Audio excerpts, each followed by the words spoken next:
Iyi ni radiyo ihuriro, ni radiyo y'abanyarwanda bose, ikugezaho amakuru yo ku isi hose. Radio Ihuriro, connecting Rwandese border to border, hamwe n'ibiganiro by'ingeri zose. Ikaze kuri radiyo ihuriro, RNC, Rwanda National Congress. Radiyo ihuriro ikugezaho ibiganiro bitandukanye n'amakuru agezweho, nta handi wabisanga. Kanda subscribe, like and share.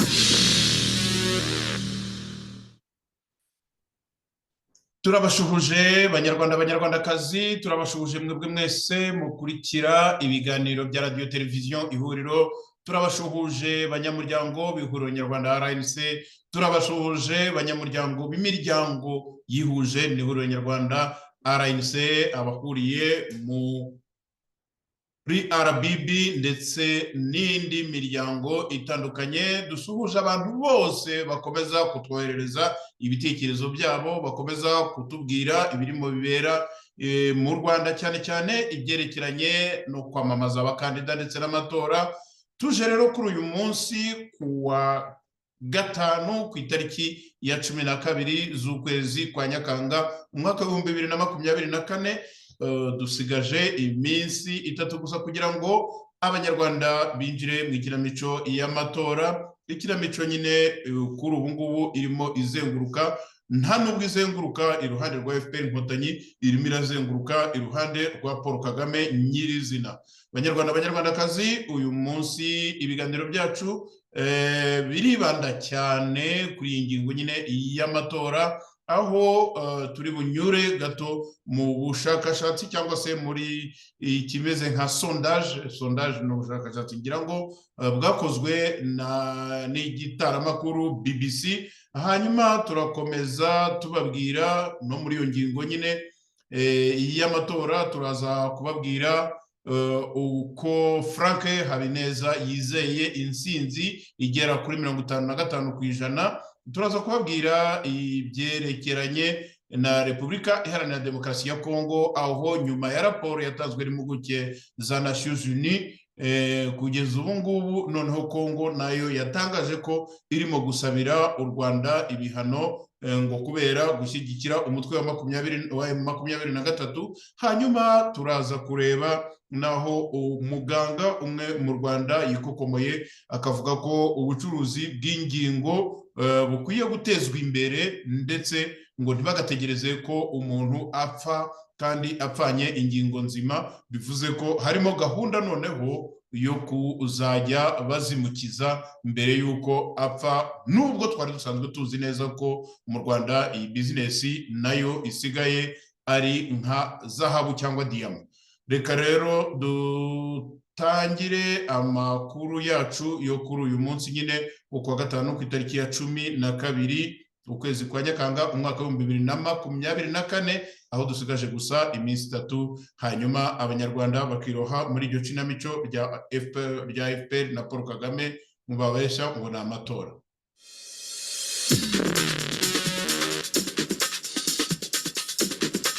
Iyi ni radiyo ihuriro, ni radiyo y'abanyarwanda bose, ikugezaho amakuru yo ku isi hose. Radio Ihuriro, connecting Rwandese border to border, hamwe n'ibiganiro by'ingeri zose. Ikaze kuri radiyo ihuriro, RNC, Rwanda National Congress. Radiyo ihuriro ikugezaho ibiganiro bitandukanye n'amakuru agezweho, nta handi wabisanga.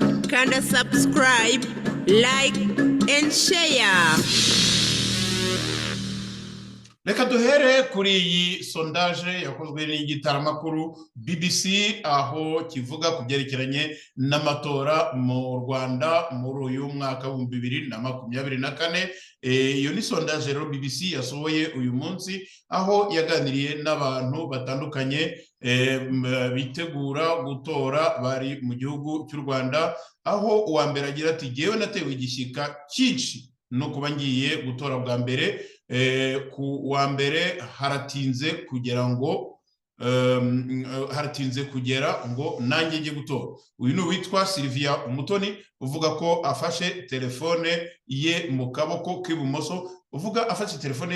k'ibumoso, atangira kuyirebamo, azamura igikumwe areba ibishya mu gihe BBC nyine yari irimo kumubaza ibibazo. Mutoni rero w'imyaka 20 ari mu bagera kuri miliyoni 2 bagiye gutora bwa mbere mu matora rusange yo kuwa mbere, aho abantu miliyoni 9 bose hamwe bazatora 42% bakaba ari urubyiruko muri izo miliyoni 9, umubare munini wa mbere mu mateka y'igihugu cy'u Rwanda winjiye mu matora. Kuva mu byumweru ngo bishize mu gihugu hose hari ibikorwa byo kwiyamamaza, ariko uyu mwaka hari ikintu ubona gitandukanye na mbere, icyo ngo ni ikoreshwa rya telefone ngendanwa n'imbuga nkoranyambaga mu rubyiruko ku bigendanye n'amatora no kwamamaza. Ndagira ngo nisegure ku bantu baduteze amatwi ibyo ndimo kuvuga ahangaha ni ubushakashatsi cyangwa sondage sinzi neza niba ari ubushakashatsi, ariko muri aka kanya munyemerere tubyite ubushakashatsi cyangwa se itohoza ryakozwe na BBC. Ibyo ndimo gusoma ntabwo ari ibitekerezo byanjye, ni itohozwa ryakozwe n'ikinyamakuru BBC. Ubwo rero mwumva uko biri bugende muri buze wenda gusanga bitandukanye n'uburyo twari dusanzwe tubibabwiramo, kubera ko uyu munyamakuru wa BBC yabikoze mu izina rya BBC. Arakomeza aragira ati mu imbuga nkoranyambaga ni intwaro ikomeye cyane mu gihe cya none. Urubyiruko rwo muri Kenya mu cyiciro cya Generation Z, icyo bise Gen Z, ruherutse gukoresha ahanini telefone n'imbuga nkoranyambaga mu kwihuza no mu gutuma leta ikora impinduka zikomeye. Tugarutse mu Rwanda, aho ni BBC, abatora bagera kuri miliyoni 9, umubare ni ukuvuga umubare w'abiyandikishije, muri bo 47% bakaba ari ab'igitsina gabo, naho 53% bakaba ari igitsina gore. Urubyiruko 2 muri 5 bari munsi y'imyaka 25 nibo biyandikishije, hanyuma 2 muri 3 ni Abanyarwanda bavutse nyuma ya 94, bakaba nabo ari hafi miliyoni 9. Mu Rwanda urubyiruko hamwe n'abarimo kwiyamamaza barimo gukoresha imbuga nkoranyambaga mu buryo butigeze bubaho mbere nk'igikoresho cyo gutanga amakuru ku matora, kandi ibi birimo gukora itandukaniro rikomeye n'amatora yabanje, nk'uko Ismail Banchina, umusesenguzi wa politike akaba n'umwarimu wa kaminuza y'u Rwanda wigisha siyanse ya politike, yabibwiye ikinyamakuru BBC. Komisiyo y'igihugu y'amatora nayo yakoresheje cyane imbuga nkoranyambaga. Ndaza kugira hari akantu kameze nka commentaire inyuma y'ibigibi. Yakoresheje imbuga nkoranyambaga ndetse n'imvugo y'urubyiruko rwiyumvamo mu gutanga ubutumwa bwa gahunda z'amatora, kandi ibi byatumye urubyiruko rurushaho kumenya no kwiyumva muri aya matora, nk'uko Eric Ndushabandi, umushakashatsi akaba n'impuguke muri politiki abivuga. Ndushabandi yabwiye ikinyamakuru BBC ati urubyiruko uyu munsi rufite urubuga rw'ikoranabuhanga n'imbuga nkoranyamahanga, ibyo bituma rubona uko ibintu bikorwa n'ahandi. Ibindi byazamuye ubwitabire bwarwo mu bya politike kurusha mu yandi. Ibi nibyo byazamuye ubwitabire bwarwo mu bya politike kurusha mu yandi matora yabanjije. BBC yaduhaye n'imbonerahamwe y'uko Perezida Paul Kagame yatowe kuva mu mwaka wa 2003, aho mu by'ukuri yagendaga yiha amajwi uko abishaka. Ubwa mbere muri 2003 yihaye 95%, 2010 yihereza 93%, 2017 yihereza 99%. Urebye amafoto BBC yerekanye muri kino gihe itangazamakuru n'abantu koko bari muri gahunda yo kwamamaza, ni amafoto y'abantu bambaye Team PK cyangwa se bambaye FPR mu mabara yayo. Ahangaha bishaka kuvuga ko mu by'ukuri nta handi hantu washobora gusanga abantu bateraniye barimo kuvuga ibyo kwamamaza cyangwa se iby'amatora niba atari abantu bari ku ijisho rya FPR Inkotanyi. Icyo kintu abanyamakuru cyane cyane ibinyamakuru mpuzamahanga bigomba kucyitondera kandi bikacyitaho. Haraho rero uwitwa Lydia Uwimpaye w'imyaka 26 mu kwamamaza umukandida Paul Kagame ngo mu majyaruguru y'u Rwanda yavuze ko nk'urubyiruko mbere ntirwigeze rwitabira gahunda z'amatora nk'uko bimeze ubu ngubu. Gusa uko kwitabira kugendana no kumenya ndetse hato na hato no guhindura uruhande. Umusore witwa Celestin Mutuyeyezu w'imyaka 28 mu kwamamaza umukandida Frank Habineza mu karere ka Nyanza mu majyepfo y'u Rwanda, we yaragize ati ubusanzwe nari umunyamuryango wa FPR Inkotanyi, ariko ngeze hano numva ibintu byiza Dr Frank Habineza avuga byo kurwanya ubushomeri, ati mpita mushima. Ku nshuro ya mbere kandi muri iki cyumweru umukandida Paul Kagame yaganiriye n'itsinda ry'abazwi nka content creators, ndumva ibitwaro bivuzeho, bo ku mbuga nkoranyambaga bo mu Rwanda, ahanini bagizwe n'urubyiruko rukurikirwa n'abantu benshi kuri X, TikTok. Akaba ngo yaragamije ko bakomeza gutanga ubutumwa bwo kumushyigikira. Iki nacyo ndagitangaho, nari nabiyemereye ko ndi bugende ntanga ka commentaire buke buke. Iki nacyo ndagitangaho commentaire kubera ko iyo urebye urubyiruko ubu ngubu Minisiteri y'Urubyiruko ifitwe n'uwitwa Utuma Twishima Abdallah. Utuma Twishima Abdallah akaba ntawuzi ahantu yakomotse, ntawuzi imizamukire ye. Ni nka kwa kuri twagiye kubona tukabona ba Moriki, ni nka kwa kuri twagiye kubona tukabona tubonye ba Gatabazi. Uyu Utuma Twishima akigera hariya, mwumve neza aba bantu bagenda bagatoragurwa muri depotoire quelque part, mu ahantu muri recycle bins, ahantu haba hari navuga ngo ikisi, ahantu haba hari abantu batazwi. Iyo rero bagiye bakamuroba, bakamuzana, bakamwambika neza, bakamushyira muri iyo vewiti, bakamuhereza akazi muri ministeri, bucya mu gitondo wumva ngo uyu muntu abaye komiseri muri FPR Inkotanyi. Ndabona FPR Inkotanyi abantu bayigeramo bate, bayinjiramo bate? Ibyo nabyo turabizi. No kugenda bagahagarika abantu ahantu hamwe, bakabahereza inyandiko, bakababwira bati mwese murarahiye, bakamanika amaboko bose bakarahira, ndetse bakarahira no kuvuga bati turamutse tugize igihinduka kuri ibi ngibi muzatwice nk'abagome. Utuma Twishima rero yarahageze, urumva nyine yumvishe ibyo yiyahuyemo, araza acyatanzitse. Utuma Twishima umusanga kuri zo za X, Utuma Twishima cyane cyane za space ni ukuvuga biriya biganiro bikorerwa kuri X cyangwa se kuri icyo twahoze twita mbere.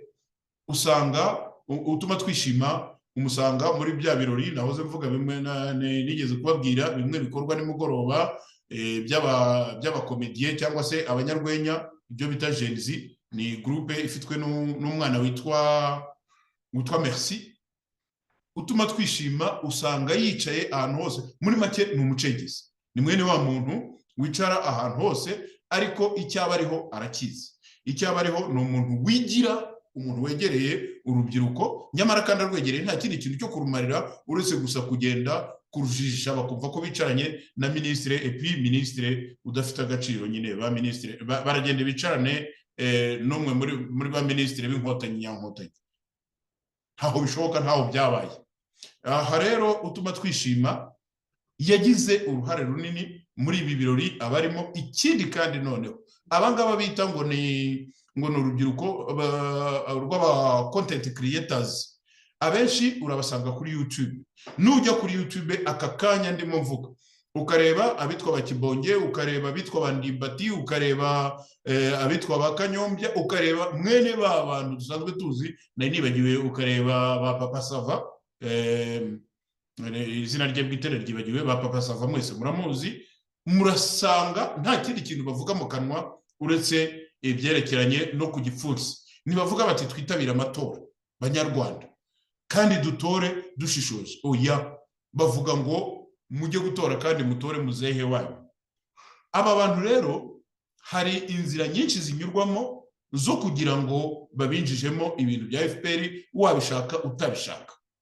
Ibi biragenda bikaguhuza na hahandi abantu bivugira ko babyutswa saa 10 za mu gitondo ngo bakaba bageze kuri site z'amatora. Ibi ngibi ntabwo ari jyenyine mbivuze, abanyarwanda byabo barabyivugira, abanyengororo barabivuze, bavuze akaga kagiye kabaho. Noneho rero aba content creator, ubwo perezida yajyaga kubashinyagurira, hahandi yagiye guhurira nabo mu ndake ku Murindi, hahandi yatukiye Madame Ingabire Victoire, hahandi bari bazanye abanyamakuru abitwa bo ku mihanda nyine bo kuri za YouTube, bose bari bahateraniye, ariko dore ukuntu byagenze. Bari batoyemo abantu bagomba kuvuga.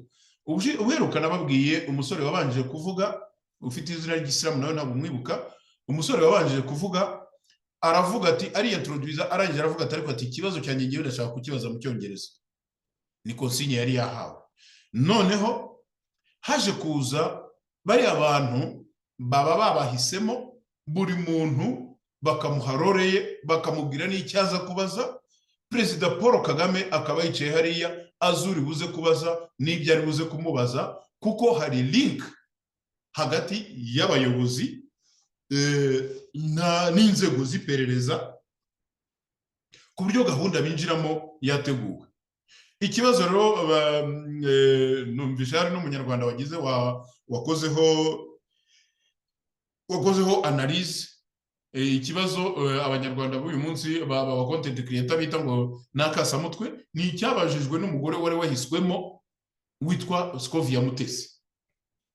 Utari wajyana kure, utari wareba ikibazo Scovia Mutesi yabajije Paul Kagame, uhita wonyine byonyine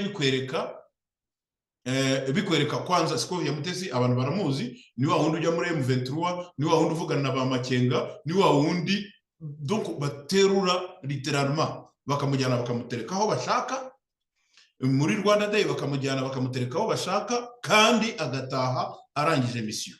Hari rero yarabikoze ku Murindi, noneho abaza ikibazo kigamije kwemeza ko Paul Kagame mu by'ukuri ari we buzima bw'abanyarwanda, hejuru yo kuvuga ko yabohoye igihugu, hejuru yo kuvuga ko ari we wenyine ushobora gutsinda intambara. Noneho yamubajije ikibazo kimuganisha aho agomba kwitanga. Nk'uko rero abantu aba content creators, content zateguwe bakaza bakabashyiramo nyine n'ubundi. Aba banyamakuru bita abanyamihanda, abo ku mihanda, bahagarariwe nyine na Scovia Mutesi. Noneho ikibazo Scovia Mutesi yabajije cyatumye Kagame asuka ya magambo yose mwumvise, nicyo cyaje ubungubu, nicyo kirimo gukora umuti noneho muri gahunda yo kwiyamamaza, nicyo kirimo gukora umuti kinyuzwa noneho mu baturage, nguko ko aka kazi gakorwa. Hanyuma rero dukomereje kuri ibi bintu kuri ubushakashatsi bwa BBC, twari tumaze kubabwira umuhungu wahoze muri FPR Inkotanyi, noneho akaba yaravuze ko yiyeguriye Frank Habineza kubera ko yumvishe ijambo rimwe Frank Habineza yavuze. Byonyine ngiye mbajije abantu bo muri BBC, nabaza nti mutwereke abandi, ntaho bashobora kubabona. Kubera iki? Kubera ko mu Rwanda ahantu ugomba gukura amakuru naho haba hateguwe, yewe n'ukujyana kuri site ugomba gukuraho amakuru nawe aba ari umuntu wahiswemo, nta burenganzira ufite bwo kwihitiramo umuntu ukujyana. Ibi bintu turabyumvikana. Aba ari umumotari ukoresheje, umenye neza ko ujyanye n'umumotari utihitiyemo. Arebe ari taxi voiture ukoresheje, nabyo nuko. Ku byerekeranye rero n'uyu, nyuma yo kumva nyine iby'uyu Mutuyeyezu, umusore w'imyaka 28 avuga, wahoze muri FPR, nyuma akaza kwihitiramo kwitaba Habineza kubera ko gusa yasanze Habineza avuga ko yafasha urubyiruko kubona imirimo, mu buryo nashidikanya ko uyu Mutuyeyezu Celestin niba ari umuntu uzwi, inzego z'ibanze ntiziri butume asinzira, apfa kuba gusa yavuze aho yabikoreye, bavuze ko ari mu karere ka Nyanza, apfa kuba noneho abantu bo mu karere ka Nyanza byonyine bari buhabwe konsinyi yo kugenda kujya gushakisha agace, isibo, umudugudu uyu mugabo aherereyemo, ahasigaye muzambwira. Bo nyuma yaho rero ngo ku nshuro ya mbere, kandi namaze kubivuga biriya by'aba content creator, hanyuma Mutoni rero ntabwo ari umwe muri abo, ariko nawe akoresha cyane imbuga nkoranyambaga, ati nanjye nkoresha TikTok mu gutanga ubutumwa buvuga ku matora, ati kandi turimo kubona abandi benshi nkanjye bakora ibintu byinshi ku matora, ubu urabona ko hari itandukaniro. Hari bimwe rero byagaragaye nyine kuri aya matora BBC yagerageje gushyira hamwe, aho bavuga ko aya matora ari aya 9 ya perezida wa Repubulika kuva u Rwanda rwabona ubwigenge mu 1962, akavuga ko abantu miliyoni 9 uyu mwaka biyandikishije ngo batore, hanyuma bwa mbere umubare w'abagiye gutora ku nshuro ya mbere ubu ukaba ari miliyoni 2, mu mbabare nari navuze miliyoni 9 rero nsinzi aho nabivanye. Abakandida perezida batatu bo muri 2017 nibo bagarutse kongera guhatana muri 2024, ariko mu by'ukuri gitumye aba bakandida aribo bongeye kugaruka ni ukubera ko nyine aribo bakandida perezida yihitiyemo, perezida Kagame yihitiyemo kugira ngo baze kumugaragira. Uwatsinze ashobora kurara amenyekanye ku munsi wa mbere w'amatora. Ibyo ni ikigaragara, ahubwo se ninde wundi batekereza ko ashobora kuzatsinda niba atari uwo bashyira en evidence bakamutandukanya n'abandi bantu ku mugaragaro, ndetse bakanasibira amayira abandi bagomba kujya kwiyamamaza. Aba bagabo bageneye twarimwe twabo ni babyemere bajye hariya. Turaza kugaruka kuri Bwana Habineza uko we yikirigita agaseka. Uretse kandi perezida hazatorwa n'abadepite, n'ubwa mbere nanone bizaba bikorewe rimwe. Abategetsi b'u Rwanda bagiye bashinjwa gukoresha internet na konte mpimbano nyinshi ku mbuga nkoranyambaga. Nagira ngo aha hantu muhumve neza, muze no kureba ko izo za TikTok zuzuye mu muhanda zishobora kuba nka 20, nka account 20 zishobora kuba ari z'umuntu umwe, noneho inyinshi muri izo gizo zikaba ari abantu bavuye mu nzego zatoranyijwe. Uyu munsi internet n'imbuga nkoranyambaga birimo gukoreshwa cyane mu kwiyamamaza, gukangurira abantu kwitabira amatora no kumenya ibijyanye nayo. Urubyiruko rukaba ari rwo ruri ku ruhembe rw'ibikorwa. Ni urubyiruko nanone nubwo ari rwo ruri ku ruhembe rw'ibikorwa, ni narwo ruri ku ruhembe rw'abafite ibibazo. Ubuse umuntu ufite imyaka 60 yaba afite ibibazo by'iki? Ko atavuga ngo nzatura mu yihenzu, ko atavuga ngo ngiye nzashaka gute, ko atavuga ngo nzakura hehe yo gukwa, ko atavuga afite ikihe kibazo? Ni ukujya hariya yagira amahirwe yabona ayo kugura umunyu, akarya ibyo abonye, akarya umushogoro, akaryama. Ariko urubyiruko nyine rwo rufite ibibazo. Ahubwo mureke turebe ibibarwinjijemo amaherezo icyo bizarumarira. Mu ijambo rye rero ku munsi wo kwibohora mu cyumweru cyashize, perezida Paul Kagame yahaye ubutumwa by'umwihariko ku rubyiruko, arusaba kugira uruhare muri politike, kandi ati twizeye mwebwe ikirango cyo kwibohora ngo mutwakire, mukomerezeho politike nziza twubatse. Arararara, ijambo ntirisa na nyiraryo. Gusa Kagame arimo kwiyamamariza manda ya 4, kandi yemerewe n'itegeko nshinga kuba abishatse yakwiyamamariza n'iya 5, byatuma ategeka kugera muri 2034, aho bamwe mu bari mu cyiciro cy'urubyiruko bazaba ari abantu bakuze. Abakandida dufite kuri iki gihe ntabwo ndi bwongere kubatindaho cyane. Twavuga ko ari perezida Paul Kagame ukomoka, BBC yavuze ko ari ishyaka, ariko FPR ihakanye ko atari ishyaka, yavuze ko ari umuryango. ndumva ejo twarabivuze mu kiganiro na bwana Habarimana Theophile, aho FPR Inkotanyi itemera kwitwa ishyaka, isaba kwitwa umuryango.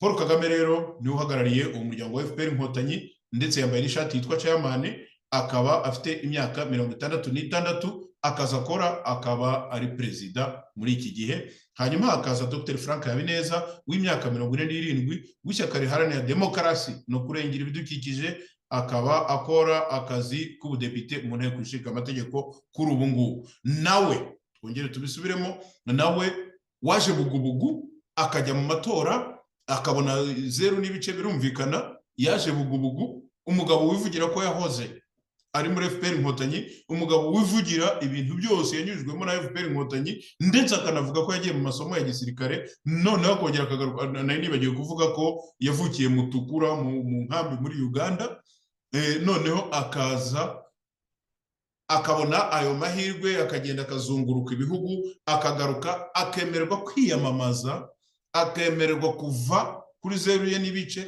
akemererwa kujya mu badepite. Mu cyumve neza icyo ngicyo. Noneho uyu munsi ni nawe uza kuza kudusorezereza kino kiganiro atubwira ukuntu yizeye amajwi 55%. Uyu rero ni umudepite mu nteko ishinga amategeko.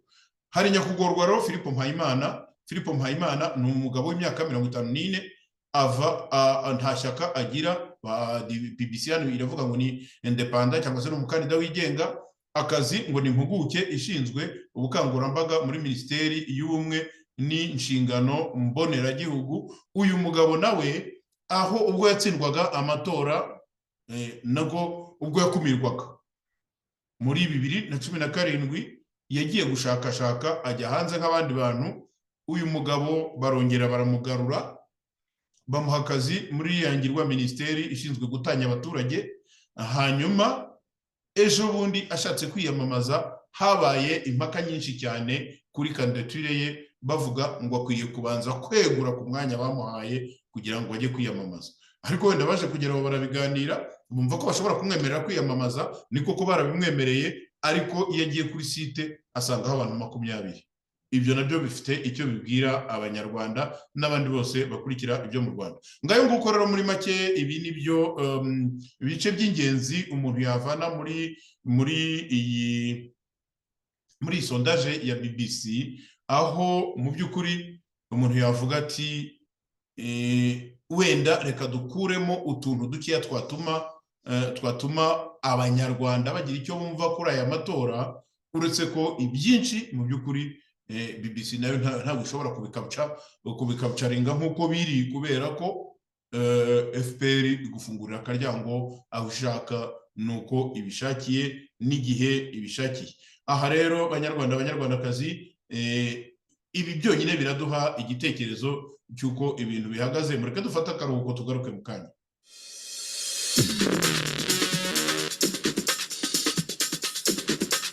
Iyi ni radiyo Ihuriro, ni radiyo y'abanyarwanda bose, ikugezaho amakuru yo ku isi hose. Radio Ihuriro, connecting Rwandese border to border, hamwe n'ibiganiro by'ingeri zose. Ikaze kuri radiyo Ihuriro, RNC, Rwanda National Congress. Radiyo Ihuriro ikugezaho ibiganiro bitandukanye n'amakuru agezweho, nta handi wabisanga. Kanda subscribe, like and share. Reka wenda dukomereze ku yindi nkuru y'amatora, cyangwa se yo kwamamaza abakandida, aho noneho nk'uko mu kanya twari tumaze kuvuga kuri Dr Frank Habineza. Mu by'ukuri navuga ko ari we wagize amahirwe yo gusa naho agaragaramo gakeya muri iyi kinamico yo kwamamazwa kw'abakandida, ariko nabwo gusa naho agaragaramo gakeya, my friend, mumenye ko yaturutse i Yerusalemu. Ntabwo ari umuntu ubonetse wese, ikindi kandi niwe bahisemo kugira ngo ajye nyine mu kuboko kw'iburyo kwa Kagame, hanyuma mu kundi kuboko hajyemo Philippe Mpayimana. Ibyo ni ibintu biyubakiye ku bushake bwabo. Bwana Frank Habineza mu bikorwa byo kwiyamamaza mu Rwanda arivugira ati twebwe ndabona presidence tuyikozaho imitwe y'intoki. Ibi nabyo ni ikiganiro yagiranye n'ikinyamakuru cya BBC, aho Frank Habineza umukandida perezida mu matora ateganyijwe kuri uyu wa mbere mu Rwanda. Yavuze ko nubwo nk'ishyaka rye ritavuga rumwe n'ubutegetsi rigihura n'ibibazo ndetse ryanahuye n'ibibazo byinshi, ubu imyumvire ngo ya politike imyumvire ya politike itameze neza nko mu mwaka w'2017. Ni ukuvuga arimo aravuga ati uko byari bimeze mu 2017 byibura ubu ngubu hari agahenge ugereranyije n'icyo gihe, ubwo mu kwiyamamaza ngo boherejwe mu irimbi bagaterwa amabuye bagafungwa n'ibindi nk'uko abivuga muri 2017. Akako ntabwo nari nkazi, ntabwo nari nzi ko yoherejwe mu irimbi. Rero avuga ko ngo boherejwe mu irimbi baterwa amabuye bakorerwa nyine n'ibindi byamfurambi. Mu kiganiro rero yagiranye n'abanyamakuru i Kigali, Habineza urimo kwiyamamaza kuba perezida ku nshuro ya kabiri yavuze ko mu turere 26 kuri 30 t'u Rwanda bamaze kugeramo biyamamaza, muri Ngoma na Rulindo niho bahuye n'ibibazo. Ukibaza uti mu karere ka Ngoma n'akarere ka Rulindo bahuye n'ibibazo, ariko nk'uko abivuga yaravuze kandi ko muri utwo turere tubiri habayeho kubavangira, gufungisha abantu amaduka, kubwira abantu kutajya ahandi n'ibindi. Habineza ukuriye ishyaka riharanira demokarasi no kurengera ibidukikije mu Rwanda yavuze ko mu tundi turere 24 ho bakiriwe neza n'abayobozi bose b'uturere. Ati mu by'ukuri wavuga ko bitandukanye na 2017 aho batwohereje mu irimbi ndetse tugakubitwa tugaterwa amabuye, aho twafungiranywe muri stade. Mu by'ukuri imyumvire irahindutse cyane, demokarasi iragenda itera indi ntambwe. Sinzi neza niba ibyo Frank Habineza avuga koko bifite ishingira. Aravuga ati demokarasi iragenda itera intambwe, reka tubyizere, wenda muri 2034 wenda izatera indi ntambwe kurushaho. Atubwo rero ubwo twashingaga ishyaka ryacu muri 2009 twahuye n'ibibazo bikomeye byo kuturwanya, twarakubiswe iyo twakoraga inama, bamwe mu barwanashyaka bacu barafunzwe, bamwe nanjye ndimo barahunze, ndetse muri 2010 bishe uwari visi perezida wanjye, ntituzi uwamwishe. Urabeshya Frank Habineza, yishwe na Paul Kagame na FPR Inkotanyi. Ati n'ubu dutegereje ibyavuye mu iperereza. Mwibaze ko bategereje ibyavuye mu iperereza ryo muri 2010 niba ibyo byavuye mu iperereza bizashyira bigasohoka. Uwari visi perezida André Kagwa Rwisereka wishwe aciwe ijosi, umurambo we ukajugunywa mu nkengero z'umujyi wa Butare mu majyepfo y'u Rwanda, aho yari afite akabari kari kazwi nka Sombrero Club. Mu kiganiro n'abanyamakuru uyu munsi Habineza yongeyeho ati twahuye n'ibintu byinshi bikomeye kugira ngo iri shyaka ribeho, ariko turihangana turakomeza kugeza nyuma y'imyaka 4 mvuye mu buhungiro ishyaka ryacu rikaza kwandikwa. Ahubwo nabyo uraza kumva, uzasanga harimo amasezerano runaka yabayeho kubera ko hari amashyaka menshi yanze kwandikwa, ndetse na beneyo bakaba bahungetwa kuri ubu ngubu. N'undi uwo ari we wese ushatse kugerageza kwibaza igitumye amashyaka atandikwa. Iby'impunzi zo mu Bwongereza nabyo Bwana Habineza yabivuzeho, aho yavuze ko mu mwaka wa 2018 ishyaka rye ryinjiye mu nteko ishinga amategeko, naho ryakomeje guhura n'ibibazo. Ati hari abantu batubujije kuvuga ngo nimuvuga tuzabirukana hano mu nteko, mutakaze umugati. Turababwira tuti twebwe twaje hano kuvugira abanyarwanda, nimushaka kunyirukana kubera ibyo bitekerezo nzabizire nta kibazo. Ati ntabwo byarekeye aho ngaho, twakomeje guhangana n'ibyo bibazo, yewe na za komite za discipline twazigiyemo. Niba mutabizi reka mbabwire, nibi by'ejo bundi by'impunzi zo mu Bwongereza nabivuzeho, byari binkozeho inshuro nyinshi zirenze 3 hafi yo kwirukanwa mu nteko. Depite Frank Habineza arakomeza ati tuba turi ku muriro abantu badashaka ko tuvugira abanyarwanda, twebwe turashaka igihugu cyiza, imibereho myiza y'abanyarwanda, iterambere rirambye n'umutekano usesuye. Reka dufate aka kabango, aka paragraphe ahavuga ati na n'ubu turacicaye ku muriro, hari abantu mu nteko, hari abantu batubuza kuvugira abanyarwanda, hari n'abatubwira ngo bazatwirukana mu nteko hanyuma tubure umugati. Iki kintu cyonyine gisohowe na Habineza ni ubusabusa mu byo tuzi twebwe tutanicara no mu nteko zabo. Umuntu nka Habineza iyo wumvishe n'amateka ye wumva ko ibyo ari byo byose agerageza kugira akantu anagamo, ariko adafite ubwisanzure buhagije bwo kuvuga uko abishaka. Abivuga asubire mu irimbi, abivuga yongera ahunge. Abantu rero ntibagomba kubo, arakomeza agira ati abantu ntabwo bagomba kumbona muri wa wundi wa 0.4% mu myumvire namwe ayo majwi y'umuntu w'umugabo. Habineza avuga ko imyumvire ya politike igenda ihinduka mu Rwanda, ati muri 2017 abantu bari bazi ko turi abanzi b'igihugu, batwise inyeshyamba, batwise amazina, batugiriye nabi, ariko ubu ngubu ibintu byaba byarahindutse. Yavuze ko mu matora ya 2017 ubwo yiyamamazaga bwa mbere ku mwanya wa perezida yatsinzwe nabi, aho yagize 0.4% gusa ko amatora y'abadepite yakurikiyeho muri 2018 ishyaka rye ryabonye amajwi 5% rikinjira bwa mbere mu nteko nk'ishyaka ritavuga rumwe n'ubutegetsi. Atubu abantu benshi cyane baradushyigikiye, abaturage ubu badufitemo icyizere kuva kuri 5%. Rero nkurikije ibyo mbona ubu nizeye ko ubu tuzagira menshi kurushaho. Habineza yavuze ko bafite icyizere ko aya matora bazayatsinda neza, ati abadepite baziyongera nibura bagere kuri 20, ndetse na perezidanse turimo kuyifatishaho imitwe y'intoki kuri 55%.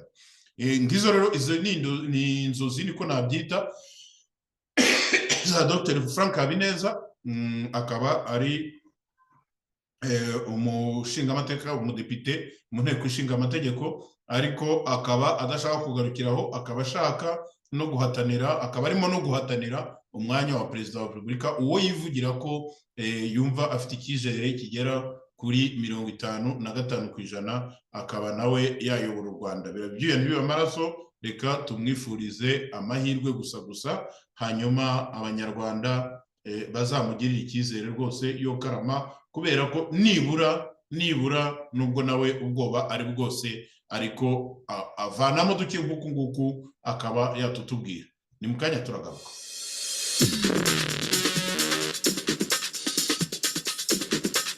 Iyi ni radiyo Ihuriro, ni radiyo y'abanyarwanda bose, ikugezaho amakuru yo ku isi hose. Radio Ihuriro, connecting Rwandese border to border, hamwe n'ibiganiro by'ingeri zose. Ikaze kuri radiyo Ihuriro, RNC, Rwanda National Congress. Radiyo Ihuriro ikugezaho ibiganiro bitandukanye n'amakuru agezweho, nta handi wabisanga. Kanda subscribe, like and share. Turagarutse nanone banyarwandakazi, inshuti za radio televiziyo Ihuriro, inshuti z'ibiganiro byacu tubakorera mu rurimi rw'ikinyarwanda.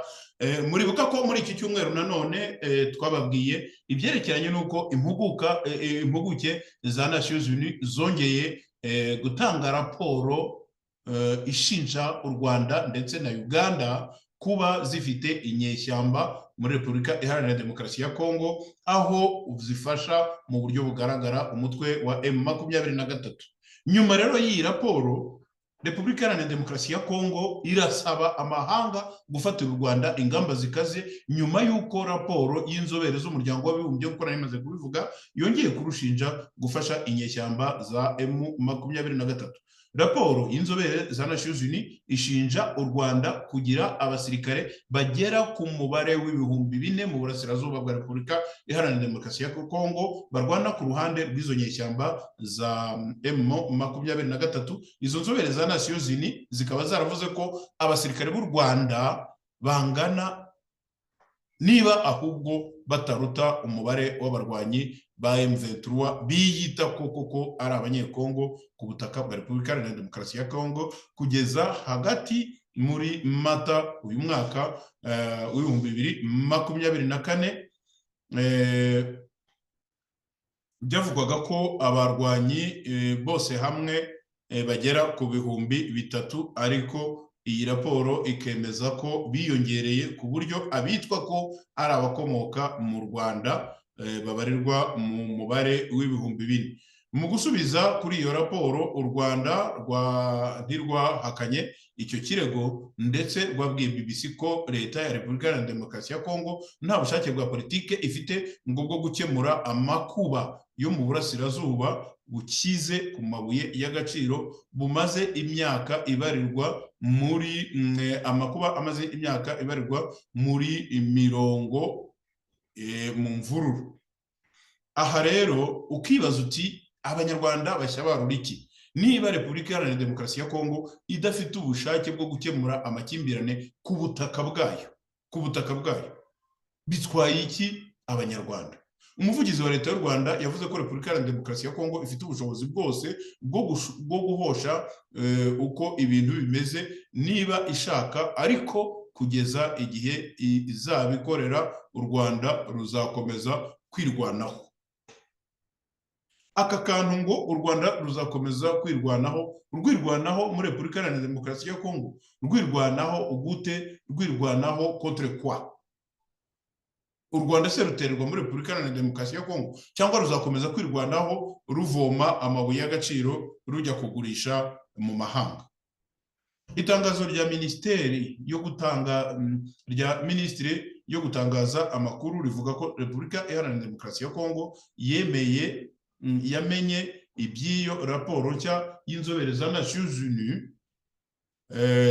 yagejejwe kuri perezida w'akanama k'umutekano ka Loni ku itariki ya 31 z'ukwezi kwa Gicurasi uyu mwaka. Leta ya Kongo ikavuga ko iyo raporo igaragaza ibimenyetso bikomeye ndetse bidashidikanywaho by'ubushotoranyi bw'u Rwanda, ikanagaragaza nta guca ku ruhande ko ingabo z'u Rwanda RDF ziyobora uyu mutwe w'ubushotoranyi wa M23. Ni ukuvuga ingabo z'u Rwanda mu by'ukuri nizo zishinzwe commandement. Repubulika Iharanira Demokarasi ya Kongo kandi inavuga ko iyo raporo igaragaza isahurwa ry'umutungo kamere w'amabuye y'agaciro n'amashyamba riterwa n'umutekano muke ryungukira ahanini u Rwanda. Kinshasa ikavuga ko iyi raporo yaje ishimangira aho ihagaze ko iyi ntambara y'ubushotoranyi ishingiye ku mpamvu z'ubukungu, bigereranywa ko abantu miliyoni 3 bamaze guhunga ingo zabo kubera imirwano, naho abandi benshi bakaba bagenda bayipfiramo. Itangazo nanone rya Repubulika Iharanira Demokarasi ya Kongo ntaho ryamagana mu buryo bweruye Uganda nayo ivugwa muri iyi raporo y'inzobere za ONU ko bishoboka ko yemerera ibikoresho n'ibiribwa by'abarwanyi ba M23 n'abarwanyi bashya ba M23 bakaba banyura ku butaka bwa Uganda, ni ukuvuga bavuye mu Rwanda, ndetse igashinjwa ko abakuru ba M23 bayikoreyemo ingendo nubwo bafatiwe ibihano byo kudakora ingendo. Ariko mbere Minisitiri w'Ububanyi n'Amahanga wa Repubulika Iharanira Demokarasi ya Kongo Therese Kayikwamba Wagner yavuze ko ahangayikishijwe n'ibirego by'ubufatanyacyaha hagati y'ingabo za Uganda n'ingabo za RDF. Banyarwandakazi, iyi raporo nanone yavuze ko ikibazo kizagezwa hejuru uyu muminisitiri yavuze ko ikibazo kizagezwa hejuru mu butegetsi bwa Uganda basanzwe bafatanya mu kurwanya undi mutwe w'inyeshyamba ufitanye isano n'iyita leta ya Kiyisilamu wa ADF Allied Democratic Forces utera ibihugu byombi. Uganda yahakanye ibirego byo muri iyi raporo ya ONU. Itangazo rihuriweho na Alliance Fleuve Congo AFC na M23 ryasubije kuri iyi raporo ubwo yasohokaga mbere y'uko itangazwa ku mugaragaro. Rivuga ko inzobere za Nations Unies zagoretse ibintu bikaba bishobora gutambamira ishyirwaho ry'amahoro arambye. Ryanahakanye kandi rivuga ko nta ruhare u Rwanda rufite mu ntambara yo mu burasirazuba bwa Kongo, ariko nubwo babihakana ibi abanyarwanda twebwe turabizi, dufite bene wacu, dufite abanyarwanda bahora bapfusha abana babo ku butaka bwa Kongo, tunafite yemwe nabo tuzi neza dushobora guhamagara amazina isaha n'isaha ubu bari ku butaka bwa Kongo. U Rwanda rumaze igihe rurakajwe no kuba hari inyeshyamba ngo z'abahutu zizwi nka FDLR zikorera mu burasirazuba bwa Repubulika Iharanira Demokarasi ya Kongo, hanyuma ngo ibikorwa bihuriweho by'ingabo z'u Rwanda na Repubulika Iharanira Demokarasi ya Kongo bikaba byarananiwe kuzihakura. Abakuriye izo nyeshyamba bagashinjwa kugira uruhare muri jenoside yabaye mu Rwanda mu 1994 yiciwemo abahutu n'abatutsi. Ibisingizo byanditse ni BBC, batari bashyigikiye ubwicanyi, bose hamwe bakaba barageraga ku bihumbi 800. Aha rero iyi nkuru nayo nyihisemo kugira ngo twumve neza icyo Repubulika Iharanira Demokarasi ya Kongo yavuze, nubwo abanyarwanda bakomeza kubihakana, ariko nyine ibimenyetso birahari. Reka turuhuke.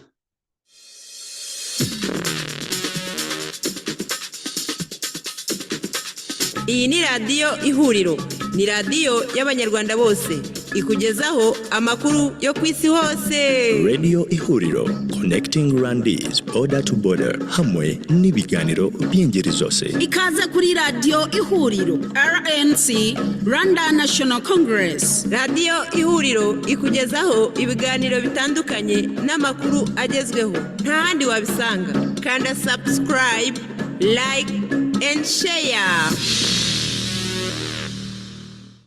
Abanyarwandakazi, inshuti za radiyo televiziyo Ihuriro, inkuru ngira ngo turangirizeho muri aka kanya ni inkuru y'ibyerekeranye n'ubucuruzi bw'insimburangingo bumaze iminsi buvugwa mu Rwanda. Byaravuzwe inshuro nyinshi cyane, aho abantu ababo bitaba Imana mu kuri bajya kubasanga muri za morgue, ugasanga hari za operasiyo zitazwi zabakorewe. Hanyuma nanone hakaba hari ikintu cy'uko hari n'abantu bagenda bazimira, bivugwa ko babishwe, hanyuma mukaba mwibuka kesi ya Kazungu Denis, aho abantu benshi bavuze ko uyu Kazungu Denis atakoraga wenyine, yari afite abantu bakorana. Nibikekwa, nibivugwa, ariko byanze bikunze haba hano kurunturuntu.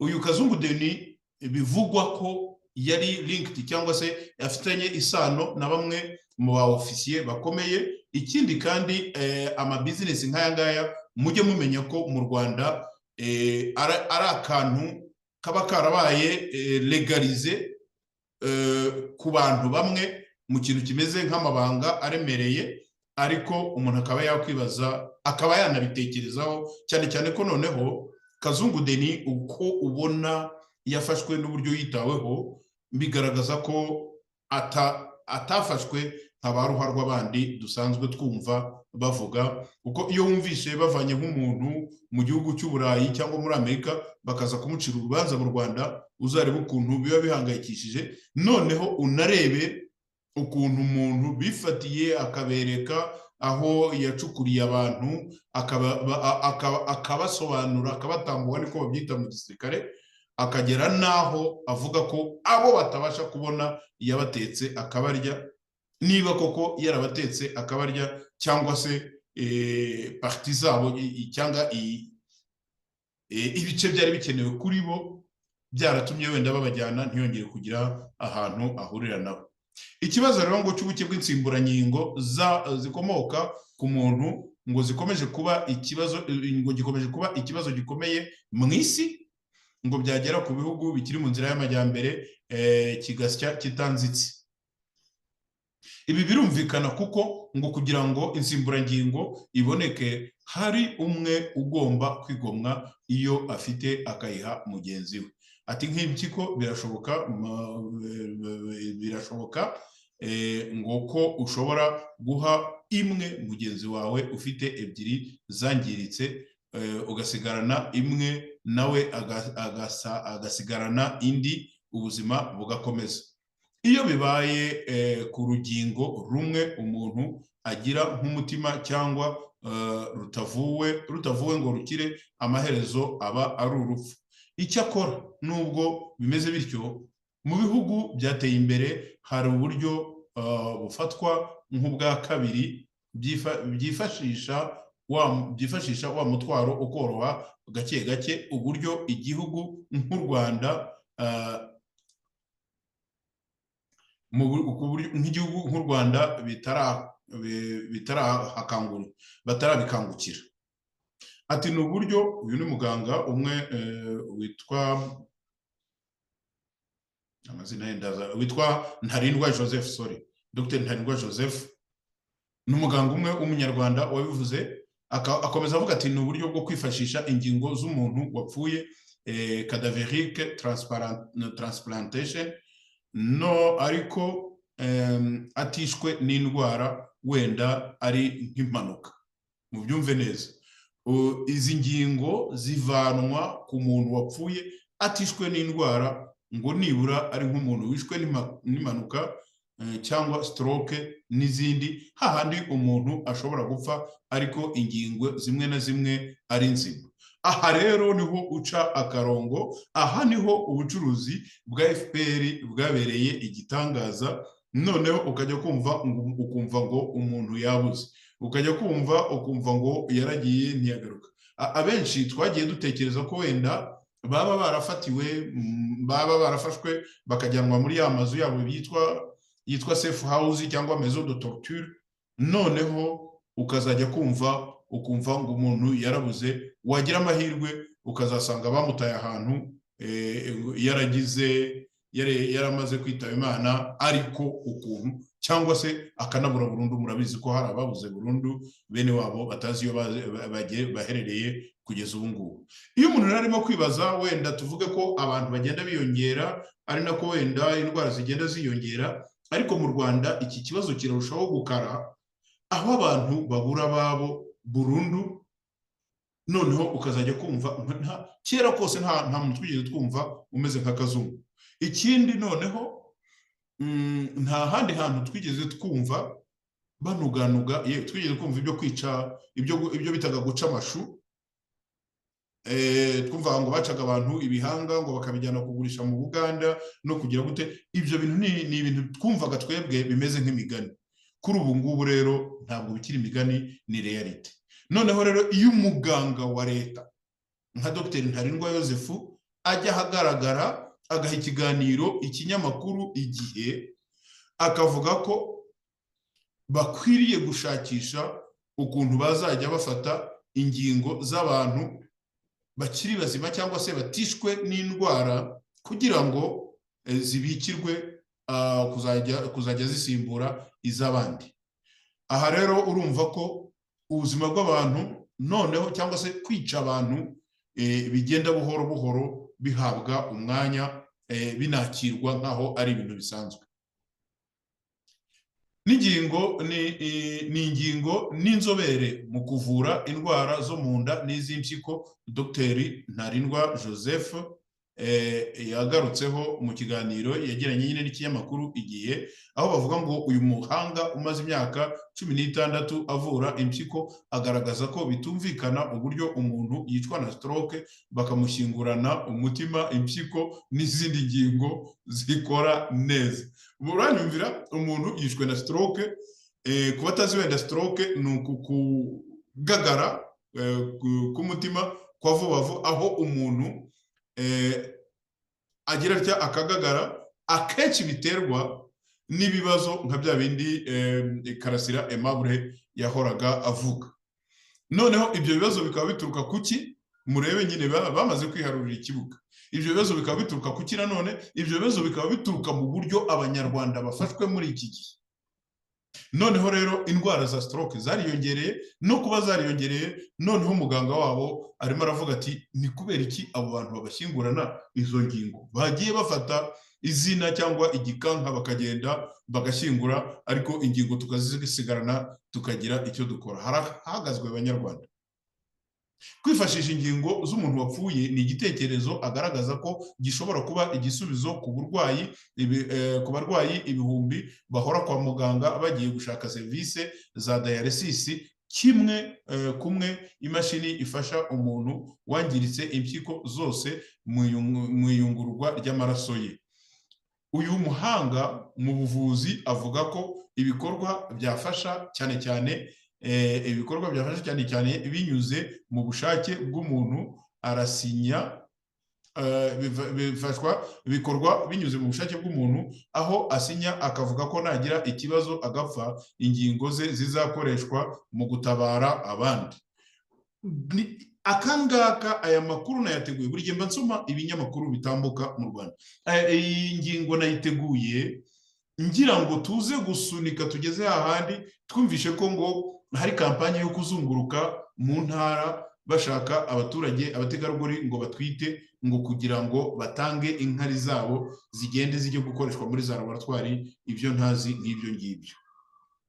Aha urumva ko umuganga deja yamaze gutanga igitekerezo cy'uko nk'ubu mpagaze gutya nkagenda nkajya ahantu kereka pare bakansinyisha, ngasinya ko ngewe n'indangamuntu yanjye n'ibiki byose nemeye ko, ndetse n'umuryango wanjye nemeye ko nindamuka mpfuye bazareka bakankuraho ingingo zikazasigara zirwana ku bandi bantu bari iyo ngiyo. Iki gitekerezo cyatanzwe n'uyu muganga, ndabamenyesha ko mu mwanya mutoya uzasanga cyabaye itegeko. Dorabona ibereye ahangaha. Dr. Ntarindwa nko mu bindi bihugu iyo ubwonko bw'umuntu bupfuye ingingo zigikora ziba ari iza leta. Arasaba nyine ko natwe zacu twese zita zihinduka iza leta. Wabonye niyo zabaga ari iza leta ariko atari ya FPR. Ariko n'umuntu utaragize icyo avuga, iryo tegeko ryo kuba izo ngingo ari iza leta ridahari, waganiriza ba nyir'umuntu ukabereka uko zigirira abandi akamaro zigahabwa abandi. Uyu muganga agaragaza ko mu Rwanda hakwiriye gushakwa uburyo izi ngingo z'umubiri w'uwo muntu zafasha abandi bazikeneye, aho kuzimushyingurana, cyane cyane ko ari ibintu yabonye bikorwa mu Misiri, Afurika y'Epfo, ntagarutse muri Amerika, Uburayi n'ahandi. Uwo ni Dr. Ntarindwa wabivugaga.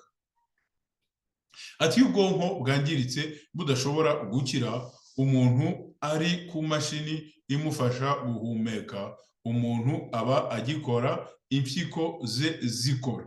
Bivuze iki? Umuntu uzajya agira ibyago akagira akantu muri koma, bakwiriye guhita bamukubita mu iseta, bagatangira bagakuraho ingingo zabo bakeneye, maze bakazibika. Ahubwo se mumbaze banyarwanda mudasangira ibindi bisanzwe, izi ngingo muratekereza ko zizafasha bene wanyu? Ngaharara ngayo nguko, nubwo nshaka gusoma ibi bintu umwanya muremure, icyo nashaka kubwira abanyarwanda nuko gusa mu kanya gatoya ibi bintu muzasanga byamaze kuba itegeko mu Rwanda. Nta gitangaza gihari, twari dusanzwe tuzi neza ko abantu bazimira bakabura ntibamenye iyo baburiye, binugwanugwa ko izo ngingo n'ubundi zaba zirimo zifatwa kandi ku giciro gikomeye zikagurishwa. Hanyuma ikindi navuga ni uko byagaragaye ko muri iki gihe mu Rwanda ujya gushyingura uwawe ugasanga yakorewe za operasiyo utigeze umenya. Ngayo nguko rero abanyarwandakazi, ibitegereje abanyarwanda byo ni byinshi cyane, n'akatari kaza FPR izakatuzanira. Nimureke tujye gutora Kagame, hanyuma twitorere urupfu rw'iteka, hanyuma abanyarwanda abazasigara nyine hazasigara ngerere, hazasigara abo guca umugani, nguko uko tubayeho, nguko uko leta ya FPR ishaka ko tubaho. Reka rero mbashimire abadukurikiye mwese, abakurikiye ikiganiro cyacu cy'uyu munsi, abakomeza gukurikira ibiganiro byacu, ndetse namwe mwese mwitabira kuduha ibitekerezo kugira ngo tugire ibindi bintu bishyashya tuzanira abadukurikira. Nkaba mbararikira ko umunsi wa gatandatu ejo ku mugoroba dufite nyine cya kiganiro cy'ubwihuze bw'amashyaka n'imiryango y'abanyarwanda, aho tuzaba dufite bamwe mu bahagarariye imiryango itandukanye kugira ngo batubwire ubwo bwihuze ndetse n'uburyo abanyarwanda babwungukiramo mu buryo bwo guhuza ibitekerezo. I Pretoria muri Afurika y'Epfo rero ngewe ndi Claude Maria Bernardo Kayitare, mukomeze mugubwe neza, naho utaha.